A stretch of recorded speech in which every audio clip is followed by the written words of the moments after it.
اسی کی وجہ سے یہ فل ہے. اور جو ہمارے آفیسز وغیرہ ہیں وہ بھی اس وقت انہوں نے لیے ہوئے ہیں. برٹش ملٹری بھی اندر ہی ہے اور ہماری اپنی سیکیورٹی بھی وہی ہے. تو اس وقت یہ گزشتہ 10-12 روز جب سے یہ 15 اگست سے یہ سلسلہ چل رہا ہے. یہ جو خودکش حملہ آور تھا یعنی کہ آپ کے ہوٹل میں داخلے کی کوشش کی اس نے جو کہ پھر یہ باہر دھماکے سے پھٹ گیا؟ نہیں ایسا میرا خیال ایسا نہیں تھا. یہ باہر جو مجمع تھا اس میں کہیں ہوا ہے. یہ ہمارے ہوٹل میں داخلہ بڑا مشکل ہے اس وقت کیونکہ سیکیورٹی صرف ان کو اجازت دے رہی ہے اندر آنے کی جن کے پاس ڈاکیومنٹس ہیں جو SIV کے لیے کوالیفائی کر رہے ہیں. ان کو اندر آنے دیا جا رہا ہے. آپ کے خیال میں آپ کے ایئرپورٹ کے باہر جو مجمع تھا یہ اس کو ٹارگٹ کیا گیا؟ ایئرپورٹ کے باہر ایئرپورٹ تو میں نے بتایا سوری ہوٹل کے باہر کلومیٹر اس کا گیٹ ہے. تو جی ہوٹل کے باہر جو مجمع ہے یہ اس کو ایسے دہشت پھیلانے کے لیے کسی نے کیا ہے. آپ کی پراپرٹیز میں کوئی ڈیمیج ہوئی ہے یا ہوٹل کا کوئی اسٹاف اس سے متاثر ہوا ہے دھماکے سے؟ نہیں الحمدللہ کوئی ڈیمیج نہیں ہوا. اللہ کا بڑا شکر ہے. کسی اسٹاف کو بھی کچھ نہیں ہوا. اندر جو ہمارے گیسٹ ہیں ان کو بھی کسی کو کچھ نہیں ہوا. الحمدللہ سب ٹھیک رہا. کوئی تھریٹ یا کوئی الرٹ تھا آپ لوگوں؟ چونکہ کابل ایئرپورٹ کا تو سارا وہی علاقہ ہے کہ جس کے بارے میں انٹرنیشنل میڈیا میں رپورٹ ہو رہا ہے پچھلے کچھ دنوں سے کہ یہاں پر کبھی بھی کچھ ہو سکتا ہے. تو آپ لوگوں کو اس طرح کوئی الرٹ جاری کیا گیا تھا؟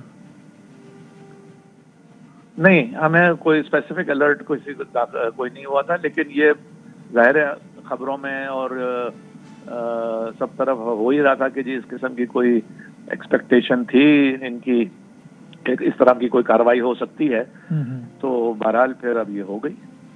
اللہ تعالیٰ سب کو خیر کے ساتھ رکھے. بہت شکریہ ممتاز مسلم صاحب. بہت نوازش. بیرن ہوٹل کابل کے اونر جو کہ بڑی امپورٹنٹ انفارمیشن وہاں کے حوالے سے دے رہے تھے کہ ساری یو کے ایمبیسی اور کئی اور ایمبیسیز اس وقت انہی کے ہوٹل سے آپریٹ کر رہی ہیں جس ہوٹل کے باہر یہ بلاسٹ ہوا ہے. ہوٹل کے باہر بھی جس طرح ایئرپورٹ کے باہر بہت بڑا مجمع ہے اس طرح کے ہوٹل کے باہر بھی بہت بڑا مجمع ہے. اس لیے کہ وہ سارے افراد جو چاہتے ہیں کہ وہ ریلیونٹ ایمبیسیز سے ویزاز لے لیں تاکہ پھر ایئرپورٹ سے فلائی کر سکیں وہ اسی ہوٹل کے باہر کے احاطے میں جمع ہیں. کابل ہی چلتے ہیں جہاں سے ہمارے ساتھ موجود ہیں طاہر صاحب بھی جو کہ BBC کے کورسپونڈنٹ ہیں صحافی افغانستان میں موجود ہیں اور اختر گلفام صاحب ہمارے ARY کے کورسپونڈنٹ وہ بھی وہاں پر موجود ہیں. طاہر خان صاحب اور اختر گلفام صاحب دونوں کا بہت شکریہ. طاہر صاحب بتائیے گا یہ جو دونوں مقامات ہیں ان میں تقریباً کتنا فاصلہ ہے جہاں دھماکے ہوئے ہیں؟ ایک تو جس طرح ممتاز مسلم صاحب نے بتایا اور دوسرا تو یہ دھماکوں کے مقام سے کتنا فرق ہے؟ بہت شکریہ آپ کو مجھے دعوت دینے کی. فاصلہ تو مجھے کوئی آئیڈیا نہیں ہے کتنا دور ہے لیکن جو ہدف بنایا گیا ہے جو نشانہ بنایا گیا ہے بڑا ایک منظم طریقے سے انہوں نے خاص کر جو ایئرپورٹ ہے حامد کرزئی انٹرنیشنل ایئرپورٹ کیونکہ اس کے اندر بھی ہزاروں لوگ ہیں اور باہر بھی سینکڑوں لوگ ہیں. باہر میں نے آج کے 2 گھنٹے گزارے ہیں وہاں پہ خود اور ایک بہت بری حالت ہے. ہر جگہ پہ لوگ بیٹھے ہوئے ہیں خواتین مرد بوڑھے جوان. اچھا یہ کچھ لوگ ایسے بھی ہیں اس میں اکثریت تو وہ لوگ ہیں جنہوں نے امریکہ اور نیٹو کے ساتھ کام کیا ہے اور ان کو اصل میں لے جانا بھی تھا لیکن امریکیوں کی انٹیلیجنس رپورٹ بھی غلط ثابت ہو گئی اور ان کا یہ خیال تھا کہ 2-3 مہینے میں بات کر رہے تھے کہ طالبان کابل پر کنٹرول حاصل کر سکتے ہیں لیکن وہ دنوں کی بات ہو گئی تو وہ پروسیس نہیں ہوا جو لوگ باہر لے جانے تھے. تو اس وجہ سے یہ جو اس وقت طالبان کے لیے سب سے بڑا چیلنج یہی ہے امریکیوں کے لیے بھی ہے. تو اندر بھی ایک بہت بری حالت ہے. جو لوگ وہاں گئے ہیں صافی میں خود نہیں گیا ہوں لیکن میں نے صافیوں سے پوچھا ہے اور باہر تو میں نے خود آج دیکھی. ایسے بھی لوگ طاہر صاحب دوبارہ آپ کی طرف آتا ہوں میں. اختر صاحب آپ بتائیں ابھی آپ کو کوئی اطلاعات آ رہی ہیں اس علاقے سے جہاں دھماکہ ہوا ہے یعنی اب یہ کیا ابھی بھی ایئرپورٹ کے اطراف کا علاقہ وہ اتنا ہی وہاں پہ رش اور مجمع ہے یا اب وہاں سے سب کو ہٹا دیا گیا ہے زبردستی؟ کچھ اطلاع ہے اختر آپ کے پاس یا طاہر آپ کے پاس؟ جی شکریہ وسیم بھائی. اطلاعات یہی آ رہی ہے کہ دھماکوں کے فوری بعد جو ہے وہاں پہ امارت اسلامی کے جو طالبان ہیں انہوں نے اس علاقے میں جو ہے وہ وہاں سے عوام کو اٹھایا اور وہاں پہ سیکیورٹی کافی جو ہے وہ سخت کر دی ہے. وہاں سے ان تمام افراد کو جو ہے ہٹا دیا گیا ہے جو وہاں پہ جو پناہ کے لیے جانا چاہتے تھے امریکہ دوحہ برطانیہ اور فرانس وغیرہ میں. آج دن بھر ہماری رپورٹنگ جو ہے وہ انہی اطراف میں مشرقی گیٹ کے ساتھ ہوئی ہے، جس نالے کے قریب یہ دھماکے ہوئے ہیں مشرقی گیٹ کے ساتھ. آج یہاں پہ ہی ہمارے اوپر جو ہے وہ فائرنگ کی گئی تھی عام شہریوں کے اوپر امریکن فورسز نے، ان کو متشر کرنے کے لیے، جس میں ایک افغان شہری کے ہاتھ میں گولی لگنے سے زخمی ہوا، جن کو فوری طور پر ریسکیو کیا ہم نے کیا اور ان کو اسپتال منتقل کرایا. تو مین یہ وہی اسی جگہ پہ یہ دھماکہ ہوا ہے. جس طرح دوسرے ساتھی دوست نے بتایا، یہاں پہ عوام کی ایک جمع غفیر آج جمع ہوئی تھی تقریباً. اور میں آپ سے یہ بھی 20 سے کہوں گا کہ 25 ابھی جب میں بات کر رہا ہوں آپ سے تب بھی یہ رپورٹ ہو رہا ہے کہ میڈیا کی رپورٹس آ رہی ہیں، ویسٹرن میڈیا رپورٹ کر رہا ہے کہ دارالحکومت کابل میں ایک اور دھماکہ سنا گیا ہے. ابھی بہت ابتدائی اطلاعات میں آپ دونوں سے بھی کہوں گا کہ اپنا بہت خیال بھی رکھیے. اور ویسٹرن میڈیا کم از کم 40 ہلاکتیں کنفرم کر رہا ہے اس دھماکے میں، 40 ہلاکتیں. تو اختر یہ بتائیے گا کہ یہ طالبان کا تو ہمیں کل ہی بیان سامنے آ گیا تھا کہ اب لوگ ایئرپورٹ کی طرف رخ نہ کریں، تو اس کے باوجود یہ بات تو بڑی حیرت انگیز ہے کہ اس کے باوجود بھی آپ کہہ رہے ہیں، آپ دونوں بتا رہے ہیں کہ آج شدید رش تھا، جمع غفیر تھا لوگوں کا. تو طالبان کے ان احکامات کے بعد بھی لوگوں نے رجوع کیا ایئرپورٹ کا، یا جو تھے ان کو ہٹایا نہیں گیا؟ کیونکہ وہ تو کل سے کہہ رہے تھے کہ ہٹ جائیں اس ایئرپورٹ سے. اختر بالکل وسیم بھائی، یہاں پہ کل سے نہ صرف ایئرپورٹ کی طرف جو ہے وہ رخ نہ کرے، اور انہوں نے منع کیا تھا کہ وہ وہاں پہ نہ جائے، بلکہ امریکہ اور برطانیہ نے بھی ایک اعلامیہ جاری کیا تھا. اپنے شہریوں کو انہوں نے انتباہ کیا تھا کہ وہ ایئرپورٹ کی طرف سفر کرنے سے گریز کرے. تھریٹ پہلے سے موجود تھے، تھریٹ الرٹ جاری کیے گئے تھے کہ کابل ایئرپورٹ کے قریب جو ہے وہ دھماکے ہو سکتے. اور آج وہ شام کے قریب جو ہے وہ ایک کے بعد دیگرے 2 دھماکے ہوئے، جس میں کم از کم 40 افراد اب تک جاں بحق ہوئے ہیں اور 20 سے زائد دیگر افراد زخمی ہوئے. اور مجھے جاتے ہوئے یہ بتا دیجیے طاہر خان صاحب، پھر ہم اپنے شوز کی طرف جائیں گے. معمول کے ہمارے مہمان بھی وہاں منتظر ہیں. تو یہ وہاں پر شنید کیا ہے کہ پہلا خیال سب کا داعش کی طرف ہی ہے، کیونکہ سب کو جو خطرہ محسوس ہو رہا تھا وہ داعش کی طرف سے ہو رہا تھا، کہ چونکہ یہ بڑا ایک جگہ ایکسپوز ہو گئی ہے، نظروں میں آ گئی ہے، سب کو پتہ بھی ہے کہ وہاں پر امریکنز بھی موجود ہیں، عام شہری موجود ہیں. تو یہ اشارہ داعش کی طرف ہی جا رہا ہے. وہاں پر کیا شنید ہے طاہر؟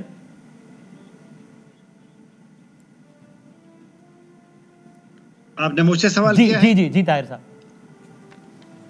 اچھا، ابھی تک تو ذمہ داری نہیں کسی نے قبول کی ہے، لیکن زیادہ امکان ہے، کیونکہ طالبان کی تو اپنی اب حکومت بننے والی ہے. تو اور چند دن سے مسلسل یہ سوشل میڈیا پہ میں دیکھ رہا ہوں کہ کبھی فرینچ انٹیلیجنس کے حوالے سے خبریں آئی کہ داعش وہاں پہ، داعش کے لوگ وہاں اندر گھس گئے ہیں. یہ میں نے بھی دیکھی ہے، آپ کی نظر سے بھی گزری ہو. اور زیادہ امکان بھی ہے کہ اب داعش اس کے پیچھے ہو، معلوم ہو جائے گا. تو اب کیونکہ داعش نے ظاہر بات ہے طالبان کے ساتھ ان کی لڑائیاں ہوئی ہیں اور شدید قسم کی لڑائیاں ہوئی ہیں ایک دوسرے کے خلاف. تو اب تو جو کہ طالبان کی حکومت بننے والی ہے، تو داعش کو ظاہر بات ہے ان کو ایک ایمبیرس تو کرنا ہے طالبان کو. اور ابھی تک طالبان کی جو سیکیورٹی کا سسٹم ہے وہ پورا اسٹیبلش نہیں ہوا. ہم کابل شہر میں دیکھتے ہیں، آج جب کابل ایئرپورٹ کے باہر میں موجود تھا تو بہت 3-4 طالبان کے، بلکہ کبھی کبھی وہ فائرنگ بھی کرتے تھے لوگوں کو کنٹرول کرنے کے لیے. تو ایک مشکل چیلنج ہے طالبان کے لیے. لیکن اگر یہ داعش نے آج ایک میسج طالبان کو، اگر داعش ہے اس میں ایک میسج تو ملا ہے طالبان کو. اور جس طرح تیسرے دھماکے کی بات کر رہے ہیں تو اب ان کے لیے یہ بھی ایک چیلنج ہے. ابھی طالبان کے لیے حکومت سازی بھی ایک چیلنج ہے. اور اب دیکھنا ہے، کیونکہ طالبان نے آج بیان جاری کی اسی حوالے سے، اور طالبان ترجمانوں نے یہ کہا ہے کہ یہ جو جہاں پہ دھماکے ہوئے ہیں ایئرپورٹ کے، یہ امریکیوں کے زیر انتظام ہے، ان کے کنٹرول میں ہے. تو انہوں نے ایک لحاظ سے امریکن کو اس سیکیورٹی کا جو فیلئر ہے ان پر اس ذمہ کا داری ڈالی ہے. الزام ان پہ لگایا ہے. شکریہ، بہت شکریہ طاہر صاحب اور اختر صاحب، دونوں اپنا بہت خیال رکھیے. ہمیں کنفرم کہ کیا یہ کوئی تیسری دھماکے کی خبر ٹھیک ہے یا نہیں. اور انخلا وہاں سے جاری ہے، بڑی تعداد میں انخلا ہو رہا ہے، اس پاکستان بھی اہم کردار ادا کر رہا ہے. اور اسی وجہ سے اسلام آباد کے جتنے بھی بڑے ہوٹلز ہیں ان کو فوری طور پہ ایویکویٹ کرنے، خالی کرنے کے احکامات جاری کر دیے گئے، کیونکہ کل سے جو ہے وہ بڑی تعداد میں افغانستان سے لوگ اسلام آباد آئیں گے، کراچی بھی آئیں گے اور وہاں ٹھہریں گے اور پھر وہاں سے اپنے ممالک میں جائیں گے. یہ ساری کی ساری صورتحال ڈیولپ ہو رہی ہے پڑوسی ملک افغانستان میں. ہم ایک چھوٹا سا بریک لیتے ہیں، اس کے بعد آج کے موضوع کے ساتھ، آج کے دوسرے موضوع کے ساتھ حاضر ہوتے ہیں. 3 سال مکمل، بڑے بڑے دعوے کیے گورنمنٹ نے، یہ کر دیا وہ کر دیا، اپوزیشن کہہ رہی ہے کچھ نہیں کیا. کیا نہیں کیا، عوام سے کیا لیا، عوام کو کیا دیا. متعلقہ مہمان موجود ہیں، ملکہ بخاری صاحبہ، مصدق ملک صاحب اور شیلہ رضا صاحبہ. بریک کے بعد گفتگو کا آغاز کرتے ہیں.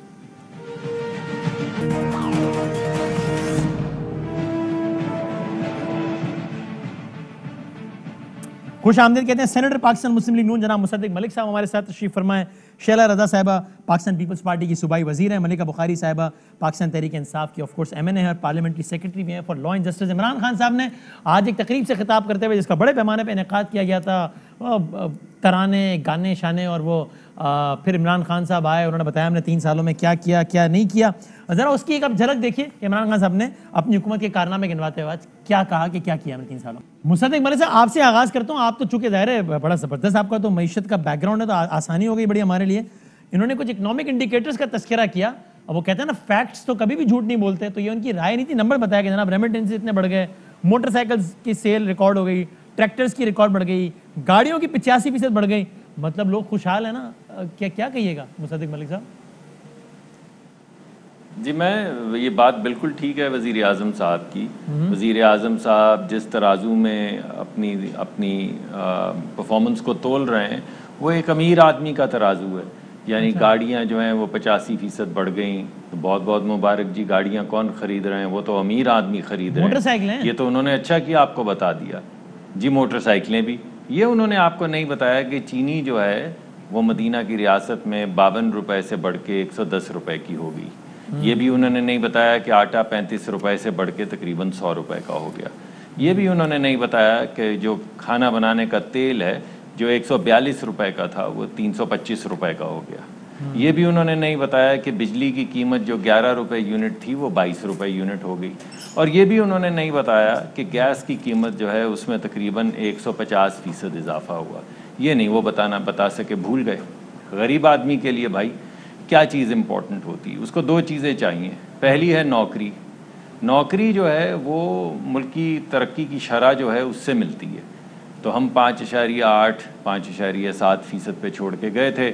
وہ پہلے 2.1 پہ آ گئی, پھر وہ منفی میں چلی گئی, پھر کرونا سے پہلے 1.9 پہ آ گئی, پھر اب وہ کہہ رہے ہیں, حکومت کہہ رہی ہے 4% ہے, ان کی اپنی اکنامک ایڈوائزری کمیٹی کہہ رہی ہے 3% ہے, اور ہمارا اندازہ ہے کہ اس سے بھی کم ہے. مہنگائی کو دیکھ لیتے ہیں. مہنگائی جب ہماری حکومت گئی ہے تو اس وقت 3.9% کی مہنگائی تھی, اور اب جو ہے جو ایسینشیل گڈز ہیں ان کی قیمت کے اندر 16% اضافہ ہو چکا ہے. اور جو فوڈ انفلیشن ہے وہ تقریباً 45-46% بڑھ چکی ہے. اس کے اندر بھی ابھی جو ہمارے معاشی جو ایکسپرٹس ہیں وہ یہ کہہ رہے ہیں کہ انفلیشن کی اوور آل فگر جو 9% دی جا رہی ہے, اوور آل 9% ہے. ایسینشیل کموڈیٹیز جو غریب آدمی استعمال کرتا ہے اس کی 16% ہے. یہ حکومت کے نمبر ہے. لیکن مصدق صاحب دیکھیں, جب میں جاؤں گا نا ملکہ صاحبہ کے پاس تو انہوں نے یہ بتانا ہے, جو کہ تو میں آپ سے پوچھ لوں پھر میں ان کی طرف جاتا ہوں. جو آپ پرائم منسٹر صاحب نے کہا کہ اگر یہ سب کچھ ہے جو کہ آپ کہہ رہے ہیں ٹھیک تو ہے, لیکن پھر یہ بھی تو ہے ملک کی تجارتی خسارہ $20 ارب تھا, آج $1.8 بلین ہے. کتنا بڑا فرق ہے. زیر مبادلہ کے ذخائر $16.4 ارب تھے, آج $27 ارب ہیں. ریمیٹنسز $19.9 ارب تھیں, آج $29.4 ارب ہیں. تو وہ یہ بتاتے ہیں, آپ یہ بتا دیں.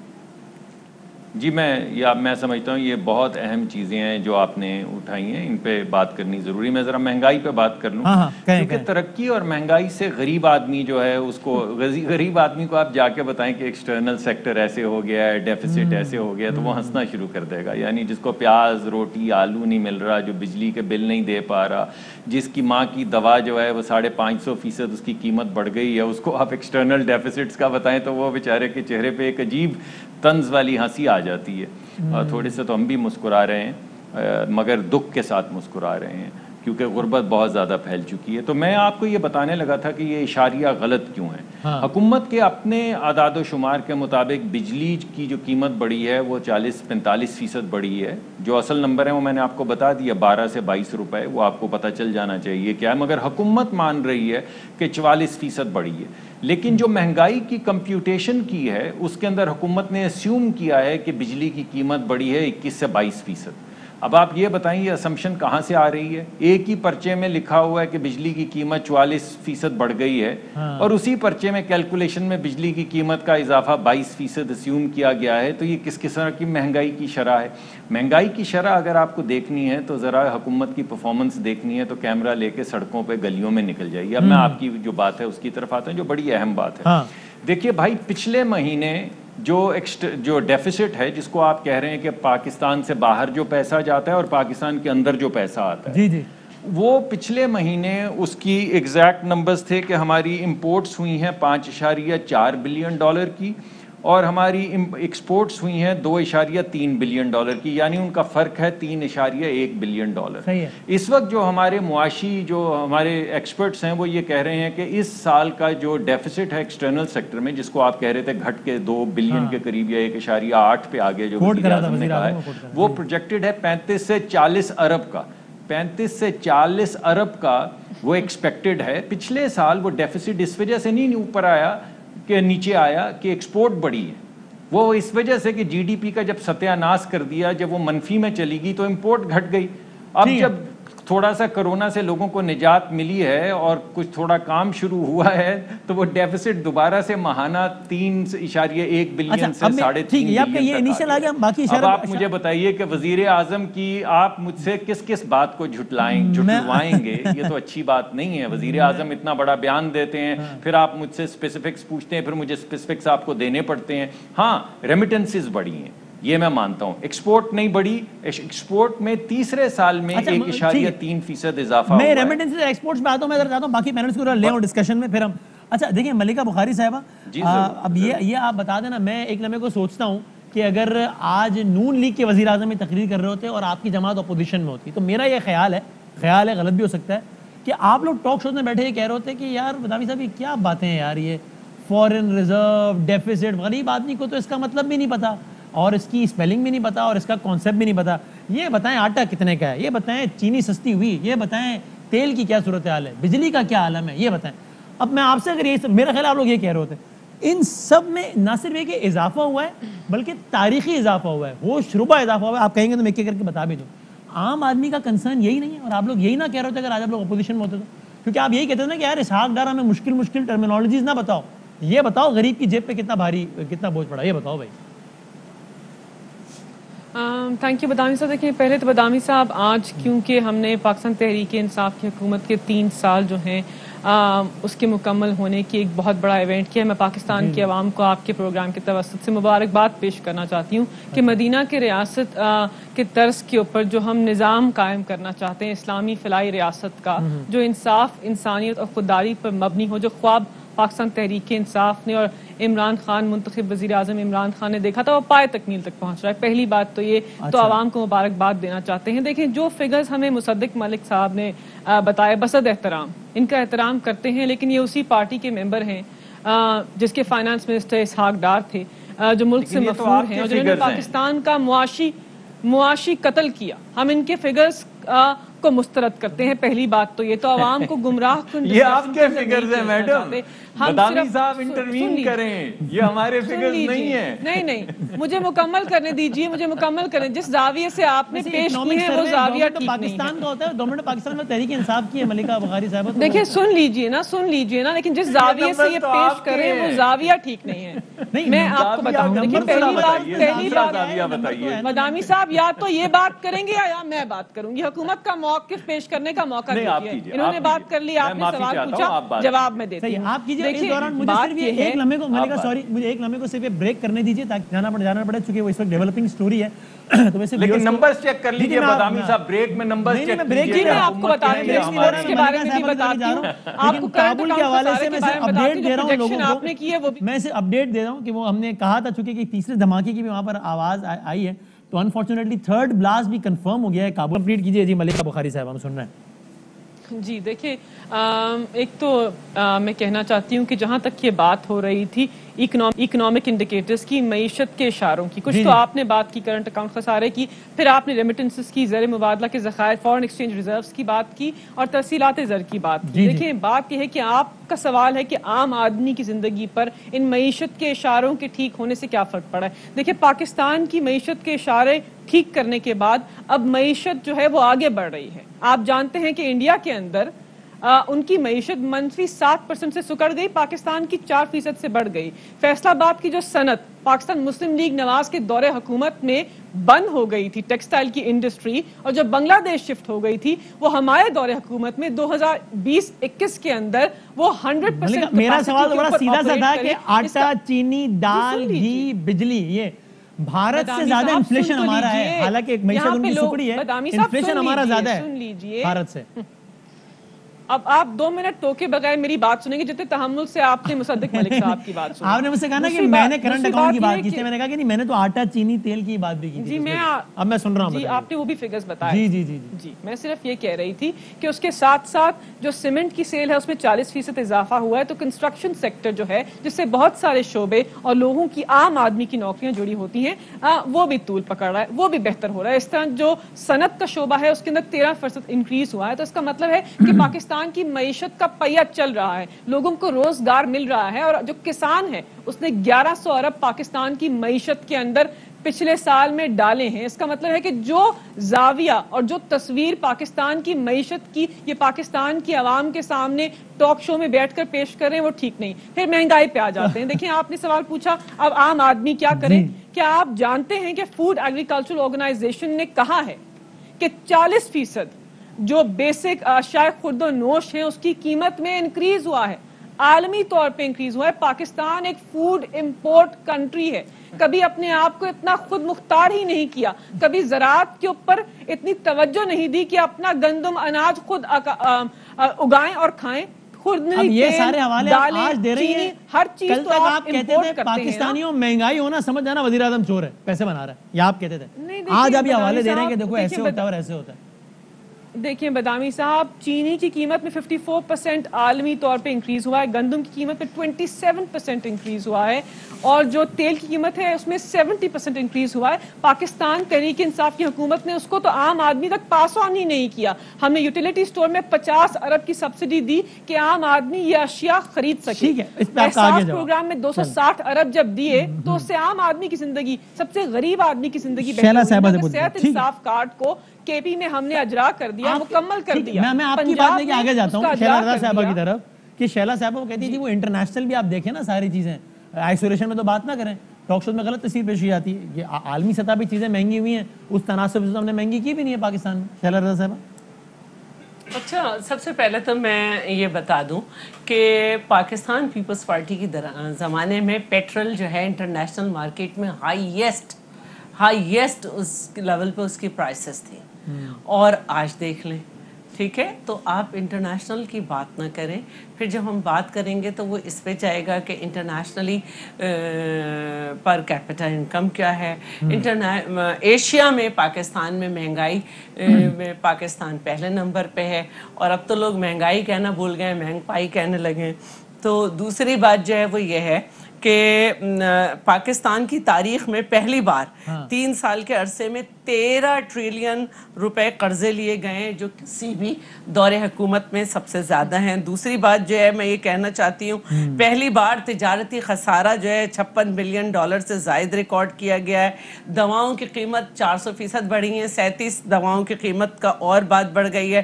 اچھا، پیٹرول، بجلی اور گیس کے اوپر جو ٹیکسز ہیں اور ڈائریکٹ اور انڈائریکٹ، اس سے عوام کی حالت جو ہے آپ نے خود ہی دیکھ لی ہے۔ اصل جو بات ہے وہ یہ ہے، آپ نے انفلیشن کی بات کی تھی، اس وقت فوڈ انفلیشن جو ہے 10.48 ہے۔